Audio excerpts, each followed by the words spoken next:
Coastal road को लेके सवाल उठाए जा रहे हैं। आदित्य ठाकरे ने कहा कि कोस्टल रोड की क्रेडिट लेने का काम हो रहा है। मुख्यमंत्री पे सवाल उठाए, बीजेपी पे सवाल उठाए, क्या कहें?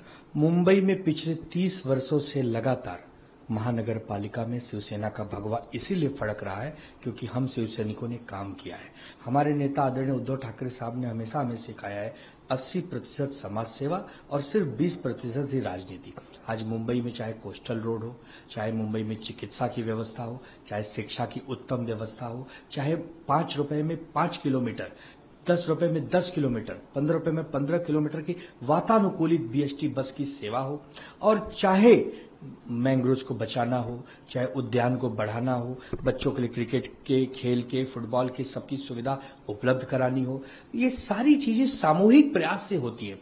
ठीक है, हम केंद्र में, राज्य की सरकारों में ज्यादा सहभागी नहीं रह पाए, लेकिन मुंबई महानगर पालिका में एक अच्छी व्यवस्थापन करने की हमेशा हमारे नेताओं ने कोशिश की, हमारे महापौर ने, हमारे स्टैंडिंग कमेटी ने सेवा करने की कोशिश की। आज हमारे द्वारा किए गए कामों को अपना बताकर ये तो पहले पार्टी का नाम चुराते हैं, फिर चुनाव चिन्ह चुराते हैं, और अब तो ये काम चुरा रहे हैं। तो ये काम चोरी करने वालों की मुंबई को जो 15 तारीख को मतदान का दिन है, जनता जवाब देगी और जनता बताएगी कि काम करने वालों को हम मतदान करेंगे, काम चुराने वालों को नहीं।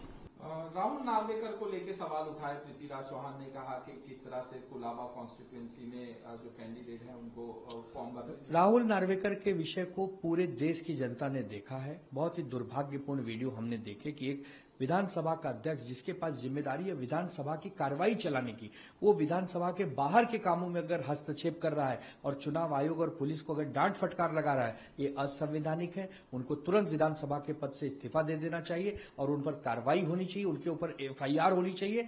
लेकिन ये सब न करते हुए लोग विपक्ष को ही कोस रहे हैं।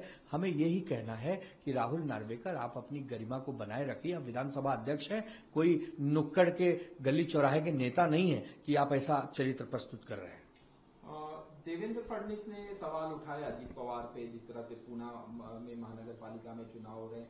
दूसरी बात, रविंद्र चौहान ने सवाल उठाए कि यूपी का कर्तव्य हम ही निभाएं। देखिए, रविंद्र चौहान सीधे सीधे अजीत दादा पवार को धमकी दे रहे हैं कि तुम्हारी सारी जानकारी हमारे पास है, गृह मंत्री हमारे पास है, मुख्यमंत्री हमारे पास है, तुम पुराने अगर बातों में जाओगे तो तुमको तकलीफ होगी। सीधा सीधा एक दूसरे को धमकी दे रहे हैं, क्योंकि देवेंद्र फडणवीस ने भी अजीत दादा के लिए कहा था कि चक्की पीसिंग 70,000 करोड़ के भ्रष्टाचारी, और आज वही लोग उनके साथ हैं। अजीत दादा पवार पूरी तरह वहां बेचैन है, गुलाम जैसा महसूस कर रहे हैं। इस चुनाव के बाद हमें लगता है कि अजीत दादा पवार इस सरकार से बाहर निकल जाएंगे, क्योंकि जितना उनका अपमान हो रहा है उतना वो बर्दाश्त नहीं कर पा रहे हैं। एक लेवल तक ही वो टूट सकते, उसके आगे नहीं जाएंगे।